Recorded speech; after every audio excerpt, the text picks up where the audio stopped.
નમસ્કાર દર્શક મિત્રો, એસડી ન્યૂઝ ગુજરાતી ચેનલ પર આપનું સ્વાગત છે અને હું આપની સાથે વૈશાલી પોબારુ કરીશું નજર આજના સમાચાર પર।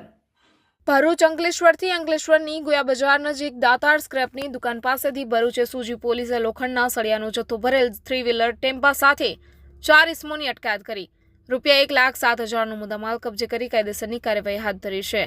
ભરૂચ એસઓજી પોલીસની ટીમ અંકલેશ્વર શહેર વિસ્તારમાં પેટ્રોલિંગમાં હતી તે દરમિયાન ગોયા બજાર પાસે આવેલ દાતાર સ્ક્રેપની દુકાન 3 વ્હીલર ટેમ્પામાં શંકાસ્પદ લોખંડના સળિયાનો જથ્થો ભરીને વેચવા માટે આવ્યા હોવાની માહિતી મળી હતી।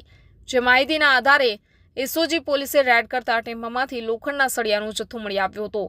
પોલીસે હસી તળાવ વિસ્તારમાં રહેતા ધર્મેન્દ્ર જયસ્વાલ, રહેમત પાર્કમાં રહેતા અબ્દુલ મજીદ શેખ અને સરથાણા ગામના કિરણ વસાવા તેમજ જસવંત વસાવા પાસે સળિયાના જથ્થા અંગે બેલ સહિતના પુરાવા માંગતા તેઓએ રજૂ ન કરી સંતોષકારક જવાબ ન આપતા ચારેયની અટકાયત કરી રૂપિયા 7,500ના સળિયા અને 1 લાખનો ટેમ્પો મળીને રૂપિયા 1,07,000નો મુદ્દામાલ કબજે કરી તેઓને શહેર એ ડિવિઝન પોલીસના હવાલે કર્યા હતા।